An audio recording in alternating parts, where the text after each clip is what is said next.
Well, hello. This is a bit exciting, isn't it? I'm actually nervous, and I don't know why, because it's not like I never sit in front of the camera and yap. So I don't know why this feels different. There's just something about the camera being in landscape, I think, that makes it more scary. But hello and welcome to my brand new shiny YouTube channel. I made this channel because I can yap for England, and YouTube just gives you that space to have a bit more long form content and to just talk even more than you can talk on Reels. When I filmed my comp recap for my reel after All England's, I talked for I think it was 13 or 14 minutes and then I had to edit it down to a 4-minute reel. So I thought, why not? Let's give it a go. We'll go long form, we'll go landscape, and we'll see what the crack's about, and we'll see how I find it.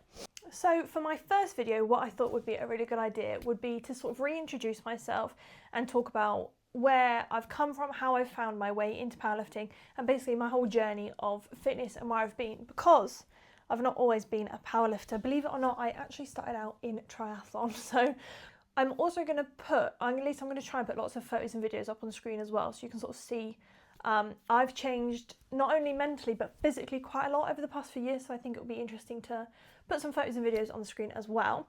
So what I have done is I've got this lovely new whiteboard, and I wish I could say I didn't buy it specifically for YouTube, but I did. So this is my timeline of Ellen lifting. This is my Ellen lifting timeline. It starts in 2018 when I moved to university, and it comes right up to the present day. So I've drawn this because I want to remember everything. I didn't want to write a script for this video because I want my YouTube to be just me yapping basically, and I want it to be authentic. So I didn't want to write a script, but I do want to try and make sure I cover all of these different points. So let's get into my story and how I ended up here. So we're going to start back in 2018, which was when I moved to university. So I'm 18 at this point. I was born in 1999, so it's quite easy to do the maths on how old I am at any given stage. 2018, finished school and moved to university. I went to the University of Leicester and I studied geophysics. We will touch back on geophysics as we get further along the timeline.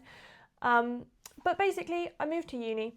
I was in a relationship at the time that was fairly comfortable, and I had gained a little bit of weight during that relationship.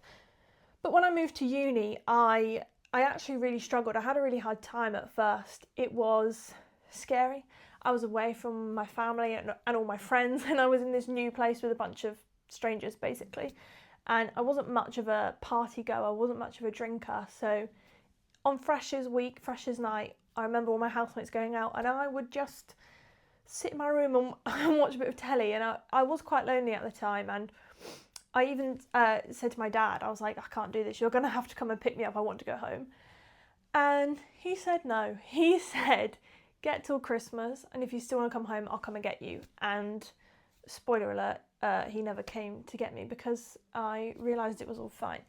But my point is, I went to uni and I was living away from home, and I was in charge of buying my own food. So I kind of went off the rails a bit, and I would just basically eat whatever I wanted all the time. And it wasn't only that I was just eating whatever I wanted all the time, but I was also, like I said, I was lonely. I didn't really have any friends yet at this point, so I was pretty much eating my feelings as well. So I packed on quite a bit of weight. Like I said, I'll try and put some photos up so you can see. I don't know what I was at my heaviest. I didn't weigh myself at all. I imagine over 100 kilos. I'm now 84, so I sit in the 84 weight class for powerlifting. Unfortunately, even when you're at the age of being at uni, some people are just not nice. And I don't want to say I got picked on because that sounds really childish, but people pointed out to me that I'd gained a bit of weight. So I did what people did, and I thought, I better go to the gym. So I signed up to the gym in first year. I've got it, it's on my thing here. February 2020, I signed up for the gym, and I went with my housemate Demi.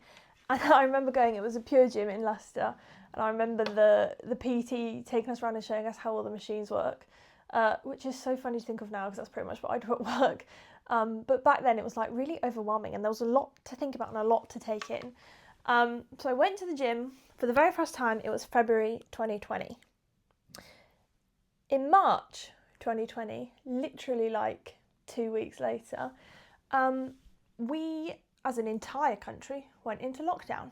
It was COVID, it was lockdown, and all the gyms closed. And I got sent home basically from uni. So I moved back to Oxford in with my parents again, and nothing was going on. We were stuck in the house.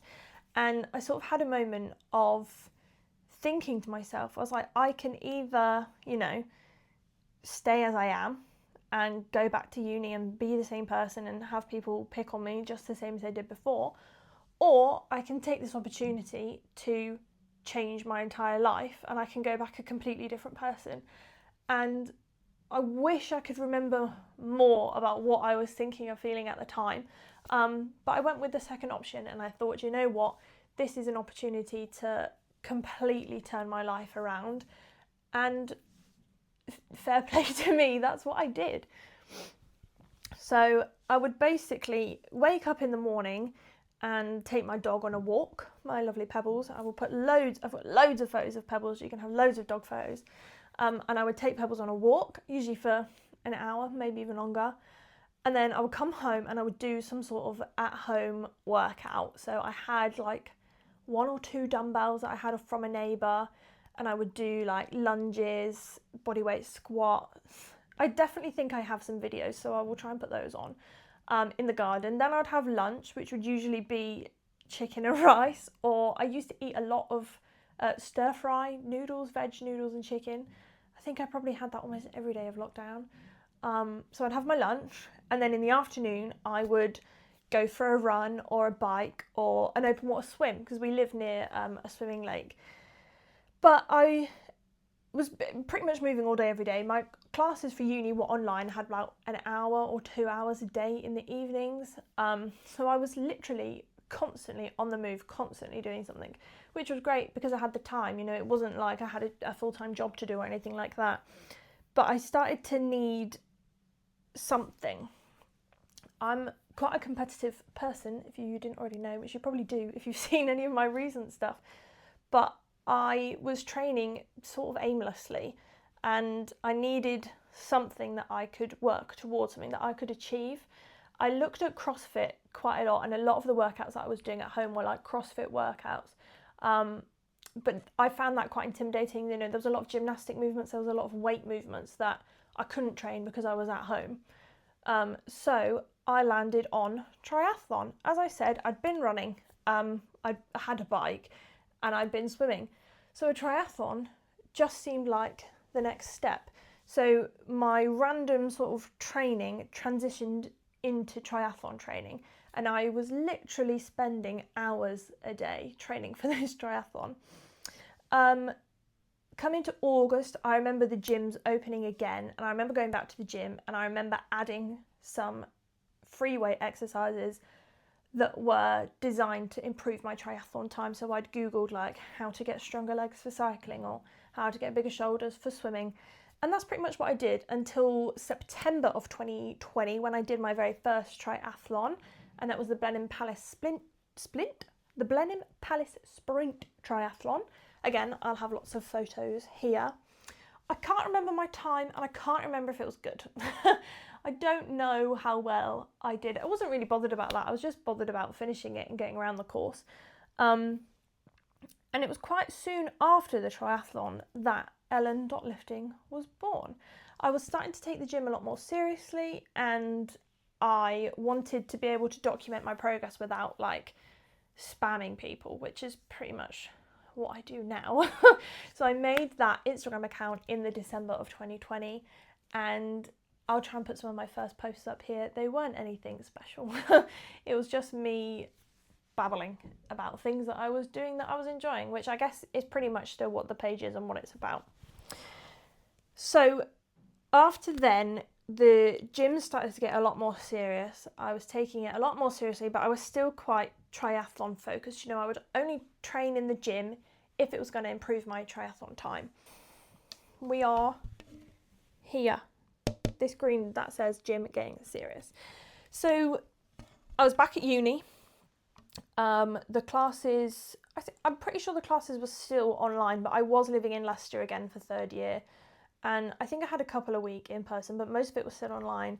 And like I say, the gyms were open. So I remember living quite a long way from the Pure Gym, and there wasn't a bus. So I used to walk about 30 or 40 minutes to the Pure Gym, do my workout, and then walk 30 or 40 minutes back. So I was still very slim and very skinny at this time because my cardio accidentally was still loads. I mean, I was training for the triathlon as well, but then my accidental cardio, I like that term, was still loads. Then I had my second triathlon in the, sorry, I keep looking down because I'm trying to look at my whiteboard.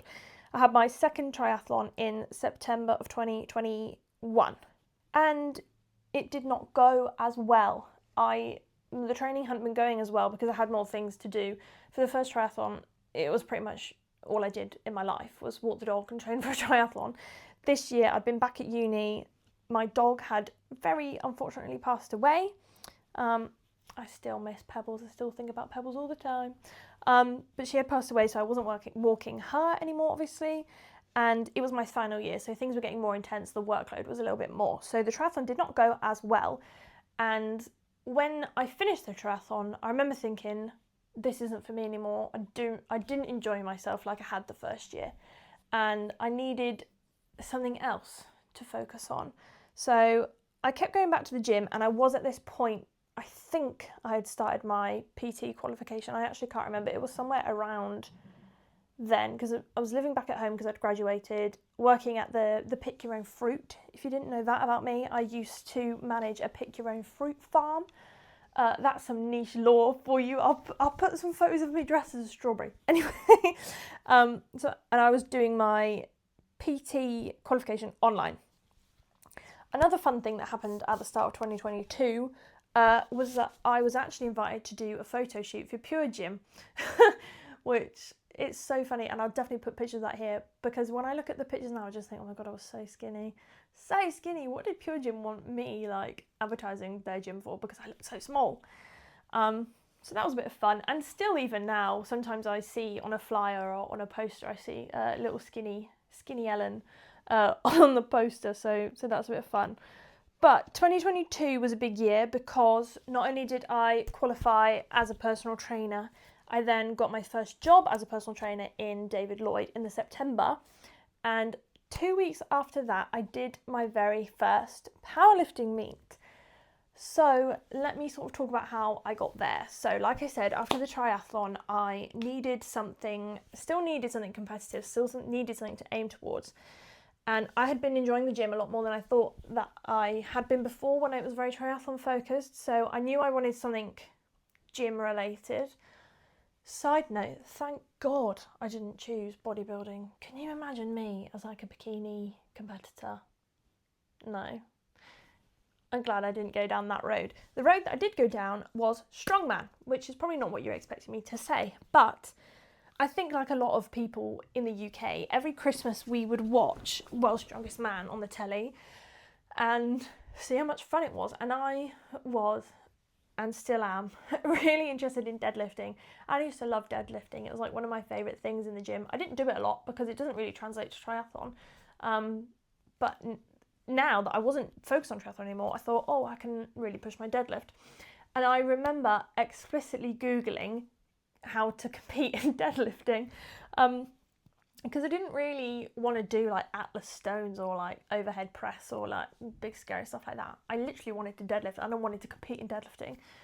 And I remember it popping up and saying, have you heard of powerlifting? And I thought, this could be for me. And I read about what it was, and it was obviously squat, bench and deadlift. I'd done squats quite a lot for triathlon. I loved a deadlift. Had never done a bench before, but thought, you know what, how hard can it be? So I decided, I was like, yeah, this is it. I'm going to do powerlifting. I'll teach myself how to bench. How hard can it be? And I Googled powerlifting meets near me. And one that came up was ST Gym in Cheltenham, which from where I lived in Oxford at the time was about 45 minutes away. And this bit's really wild, guys. The comp was in 10 days. Obviously, the sign-ups were closed because the comp was in 10 days. If there's something I want to do, I'm going to do it. I remember, I can't remember if I emailed or DM'd them on Instagram, but I got in touch and I was like, look, I want to do my first meet. I should have said this was the novice comp, which they do in September every year. Great first comp, by the way. I emailed and I was like, look, I really want to do my first meet. Is there any space? And they said, yeah, come on down. So then I had 10 days to A, find all the kit that would fit the rule book, and B, teach myself how to bench press because I'd never done it before. So I had a busy 10 days and I obviously didn't have a coach. I was trying to do it myself because I was a PT, so how hard could it be? And it went quite well. I won my weight class. I was in the under 84, so I think I was about 78 kilos at the time. I can't remember. I'll put some pictures and stuff here. But the comp went well. So the other thing that I want to mention is that because it was only 10 days away, there was no one to go with me. No one was free. So I literally went on my own. I didn't have a handler. I didn't have anyone in the audience to watch. I think a couple of people might have watched the live stream.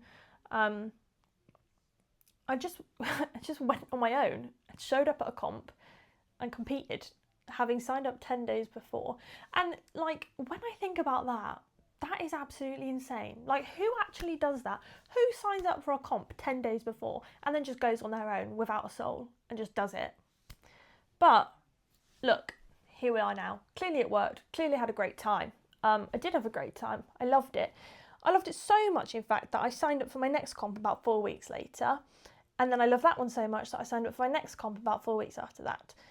We're not going to get into my entire competition history because, well, that's a whole video in itself. And I do think I'm going to do another sit-down chat video of all of my comps because there have been a lot. I really, really enjoyed competing, and before I learned what was better, I just did absolutely every comp I could get my hands on. So I have since learnt my lesson. But the point is, I was powerlifting, I was having a great time, I was loving life, I was squatting, benching, deadlifting, getting PRs, newbie gains all the time, having the time of my life. I was having the time of my life. Don't know why I said that so weird. I was at my first job at David Lloyd and life was great. Everything was going well. I was having a great time in 2023. Towards the end of 2023, we are just about here now on my timeline. I launched my online coaching because I left my first job at David Lloyd. I moved on to another bigger, better, more amazing gym. So I launched my online coaching because there was a few clients at David Lloyd that wanted to stay with me, and I'd heard of online coaching. I think I must have been with my first coach by this point. I can't remember that exactly. Again, I'll go more into that in the other video that I'm going to film. Probably won't go into a lot of detail about that coach. If you know, you know, and I know that's really rage baity of me to say, but I really don't want to get into that right now. So 2023, started my online coaching and had a few lovely clients from David Lloyd. It was not powerlifting specific at this point. I mean, it still isn't. I'll still coach you online, whether you want to powerlift or not. But that just felt like a big milestone that I wanted to add in. So I have been online coaching now. It will be 3 years this October, so 2.5 years. And it's just so much fun. I just love it. Anyway, that's not what this is about. The next important part is here, July 2024. I left that coach, again, for reasons that I will not be discussing right now. But what I did was tell some of my online lifting friends about leaving the coach. And instead of messaging all separately, I clicked message group chat. And I mean, stupid. Why am I stupid? But it was potentially the best, or one of the best decisions in my life, because I've spoken to those girls, Miriam and Shannon. I hope you'll be watching, because if you're not watching, who is? But I speak to those two literally every single day of my life. I don't think there's been a day since July 2024 where we haven't spoken every single day. And I wanted to bring that up because powerlifting has not only made me stronger, it's made me a better person, it's introduced me to so many things and so many opportunities that I wouldn't have had otherwise, including having these two girls as two of my best friends. They're always there, whether I'm hitting a PR, failing a lift, they're always there to support me. But we're not going to get into the cheese because, drum roll, there's another life recurrence going on. So it's the late end of 2024 and I'm working at a gym called Soho Farmhouse, which, if you've heard of it, you'll know it's a very high-end celebrity members club. I PT'd lots of people that I probably can't talk about because I've signed NDAs. Central C was one of them, by the way. Anyway, I left that gym. It took a lot of the passion and the happiness and the joy that I had in coaching and being in the gym. It took a lot of that from me. The hours were very, very long and the clients were very, very not nice. So I decided that I was done with that. I wanted to step away from being a coach in person, and I kept my online coaching going and I kept all the clients I had on there, and I actually went back to being a geophysicist. So if you remember right back from the beginning of this video, I've got no idea how long I've yapped for now, but it's probably ages. So if you're still here, big love. If you remember back to the beginning, I said I went to uni and I studied geophysics. Now, geophysics is basically geography and physics like mashed up. It's earth science, it's rocks, it's geology, it's all kinds of things that I don't have time to talk about now. Basically, it's rock clicking. So I thought I would go back and I would get a job in that. It had been 3 or 4 years since I graduated. But like I said, I was just at my limit with coaching and I wanted to go back to that and be a bit more stable. So either at the end of... Where am I? Oh my God, I'm lost in time. Either at the end of 2024 or the start of 2025. This purple bit here. I took my first job as a geophysicist and that was up here in Bradford. So I moved up north to be with my partner, who somehow hasn't had a mention yet, but I did meet him at university, and I moved up here. I was working at a company in Bradford and it was fine. I enjoyed myself. The days were long, it was outside all day, but I got to drive quad bikes around, which was pretty cool. I will try and put some photos, videos of quad bikes here, as long as I'm not breaking any rules in the photos or videos. And then I had an opportunity to move to a geophysics company back in Oxford. Now, at the time, my brother and his partner were expecting their first baby, so I thought it would be a good opportunity to, move up the career ladder, move back down to Oxford, be nearer home, and do that. So I moved back to Oxford, left my partner here, and wasn't at that job very long. It was a similar experience in what happened to me at Soho with coaching, was that it took a lot of the passion and the energy that I had for the job away. They were very, very long hours, and that meant that I was struggling to get to the gym and get to training with enough energy left in the day. And I realised that being a geophysicist was holding me back from reaching my full potential as a lifter. So that, among other reasons, there were other things that were wrong with that company. Again, that I just don't have time to get into, or else this video is literally going to be an hour long. So I left that company, but I was still living in Oxford, and that's when I had the amazing opportunity to work for Gymshark. Now, if you are a gym girl or a gym guy, you definitely will have heard of Gymshark. So they had an outlet store in Bicester Village, which was half an hour away from where I was living with my dad, and that was honestly one of my favourite jobs I've ever had. It was just in their store, but it was nice because it was a low stress, low stakes job. I was selling clothes, but I also got to do a bit more of what my passion was. I got to talk to people about their training. I got to advise people on how to train, how to eat, how to move, what outfits go with what training, things like that. And it was nice to be back in that environment, back surrounded by other people that were passionate about fitness, the other girls that worked there, the guys that worked there. It was just really nice, and I was having a great time, and I got a big fat discount, so I have a lot of Gymshark clothes now, probably enough to last me the rest of my life. But unfortunately, Gymshark decided to close down that store and made us all redundant. So I lost my job, and it was devastating because, like I said, I think that job has probably been, apart from online coaching, my favourite job that I've had. So I was back to living at home, unemployed at, what am I now, 25 or 26 years old.